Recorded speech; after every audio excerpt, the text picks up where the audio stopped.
we've had a number of patients come to us, or candidates come to us, and they say, well, I'm already 2 years menopausal, it makes no difference. And we're like, okay, give it another year and you'll start to see things happen. And of course it happens, right? So we found a way, working on the research of two very brilliant groups of people. One is Professor Al Handy at the University of Chicago, who worked with women on polycystic ovarian syndrome and premature ovarian failure. And he did a pilot study with three women. Woman number 4 is actually one of our candidates now.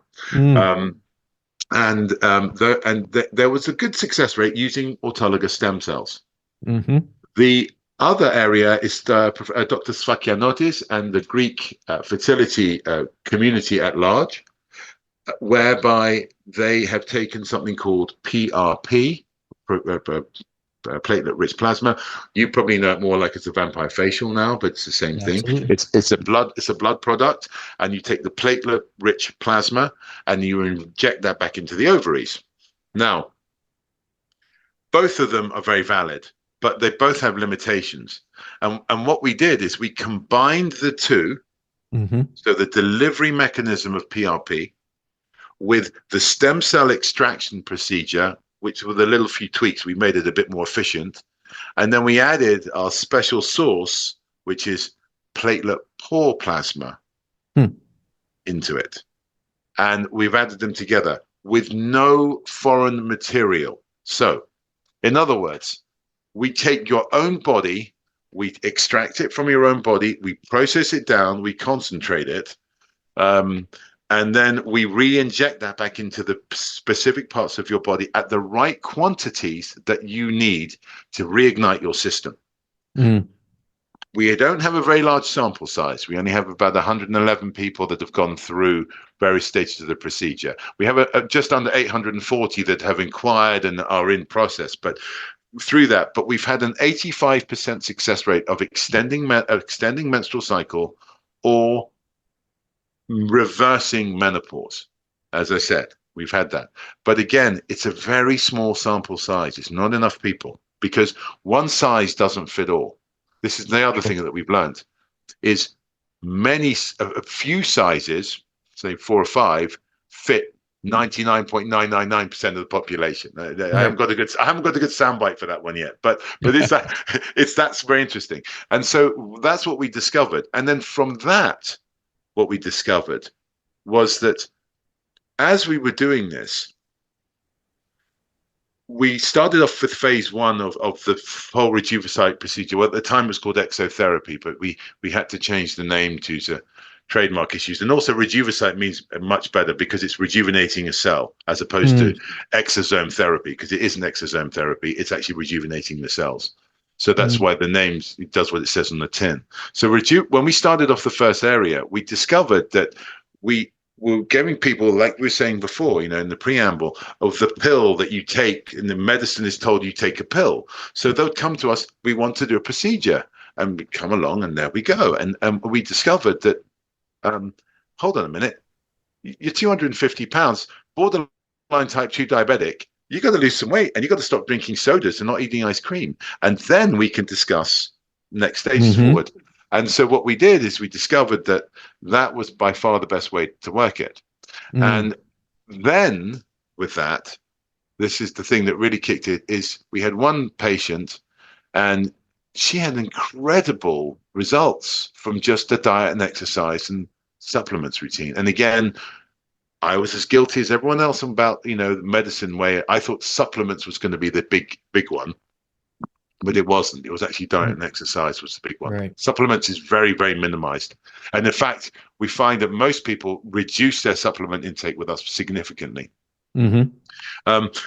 which is not great for selling products afterwards, but hey, so what? We get the job done. Healthy is sometimes not profitable, right? Yeah, Making you healthy. Well, it is profitable for them, and therefore it has a knock-on effect, right? So then it's what we found was that this person had a massive reversal of her menstrual cycle came back after being 4 years menopausal before we even did the procedure. Well, how did this happen?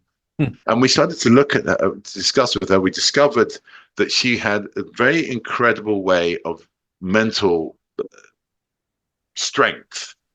And then we realized it was about emotions, because she had found a way to mitigate her emotional responses to things that she perceived as stressful. And again, I'll give you an example. You and I are on the street and we see this person get run over, and you are devastated because this person saved your brother's life. And I look at them going, just desserts, because that person ran over my brother in an accident, in a drunk driving accident. Both of our emotions are valid. Mm-hmm. There's no right or there's no wrong. They're both valid emotions.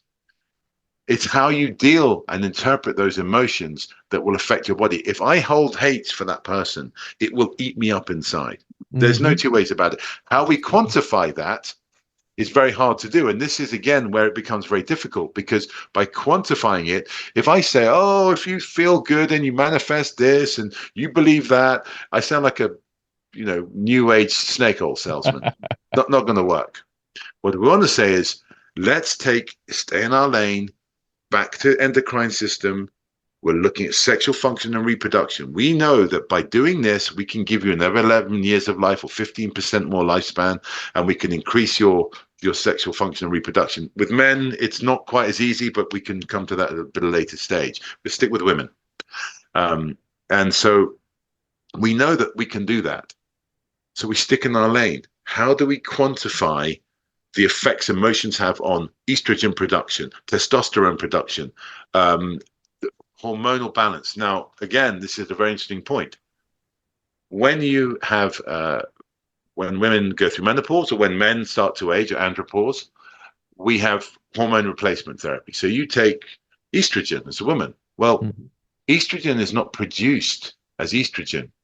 It is actually produces testosterone that is then amarased into estrogen, E2 estrogen specifically. There's 3 types of estrogen, E1, E2, E3. And then you have breakdowns of the different types of OH or methylated groups of estrogen. A little bit technical, but I'm just saying that there's something called the 4 OHs, the 16 OHs, and the 2 OH groups, right?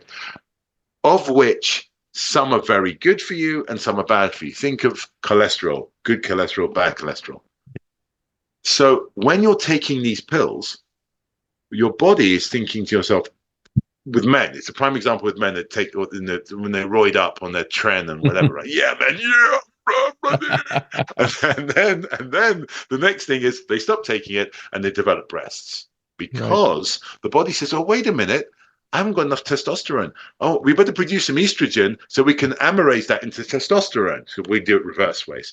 And so that's the body. So we're not thinking about the system. We're thinking about biological band-aiding and how do we play all this whack-a-mole, instead of saying, why don't we just make sure the body knows, because it knows how to heal itself. Do you think about how to breathe every second? No. Do you think about, you just blink 3 times since we've just spoken, but do you think about that blinking? No, you do it naturally. So your body has a way of, within its limitations of 125 years and so on and so forth, it has a way of healing itself. We're just showing or helping that body heal itself. And so, again, that's, until we discovered the Freudian spanner, that's what it's about. And again, we've created a formula, we've created a score out of 100, and we've broken it down into the different markers. So we have things like self-belief, stress, motivation, the genetic markers, hormones, melancholy, which is like sadness, cognitive, physical cognitive and mental cognitive, and physicality. And they break down into a 12.5% breakdown. And of course, we then have tests to go with it. So you have to have a minimum number of tests: blood work, interview, Freudian spanner test. But then we recommend, if you can, genetic testing, gut biome testing, which is a big one that no one really talks about, bone density scan, which is pretty straightforward and very essential, and mental scan. And so we then break that down and we can have a figure. Now, obviously, technically 100 is the maximum you can get, but no one ever gets 100, because if you have 100% self-belief, you're basically a psycho. you can't be 100% self-belief. There's always got to be an element of doubt somewhere. The question is, where do you draw that line? So we look at a very old school way of marking it, like back in the day when we were kids doing our exams, you had 80% was an A grade, right? So kind of thing, right? So it's in that kind of area, 80%, 80 points. But of course, again, genetics, you and I will have different genetics. So being of Polish descent, of West Slav descent, right? I'm assuming you'll have certain markers that will make you say, if you've got some Viking in you, which probably you do, you'll probably find that you're far more immune to HIV contraction, for instance, right? Just some more points, right? So that will mean that you'll have maybe a more robust immune system. I'm just giving some very general terms here. I'm just saying. So therefore, those genetic markers will have a very big influence on what you're doing for maximizing that. Now, if you're Ashkenazi Jew, for instance, you have a much higher rate of getting Alzheimer's, inflammation, so on and so forth. Doesn't mean you're going to get it. But it just have to be aware of it. Sure. Right. And that's what Freudian is about, is understanding your limitations and maximum, because you're only as strong as the weakest link in your chain. Right. You know? I mean, I remember the first day I went to like junior school. I turned up and I had everything. I was my uniform. I went to like one of those English boarding schools. And I had all the sort of like suit and everything, make my uniform. I turned up and everything was perfect. And then I sat down at my desk, and I still remember this to this day. You know, I was like, sat at my desk, and then I put my hand on, sir, I forgot my pencils. I'd forgotten my pencils for the first day. So what could I have done? You know, nothing I could do, right? Yeah. So that's basically what Freudian is about. And again, it only happened after phase 1. So we're now in phase 2. As I said, we've got 2 clinics opening, or that one is open already, but the second one's opening very soon in Mexico, with the third one actually opening before the end of this year. So we have 3 full-blown FDA, Mexican FDA, but that's just as good. In fact, better than probably. FDA regulated. Are they just as corrupt or less corrupt? Which one is it? No comment. No comment. They may be more honest about things. I think the problem. I would imagine it would be. Yeah. I think that for a start, in some ways in this area, particularly in stem cells, America is very behind the curve ball, very behind. Yeah. And it's this concept, and we're running this as a clinical trial. So we're running it as, even though it's not going to be recognized as such within the US community, we will present the data with all of our data points structured so that it is clearly shown to have the efficacy and the sort of diligence that's required. Now, what someone does with it, that's fine, but that's what we're doing for phase 2. And we're ramping it up to, we want to have 800 people go through this in phase 2. We want to look at, after the procedure happens for 9 months, we look at all of the data points and data sets, and we're looking at how to improve it. And so that's where we are.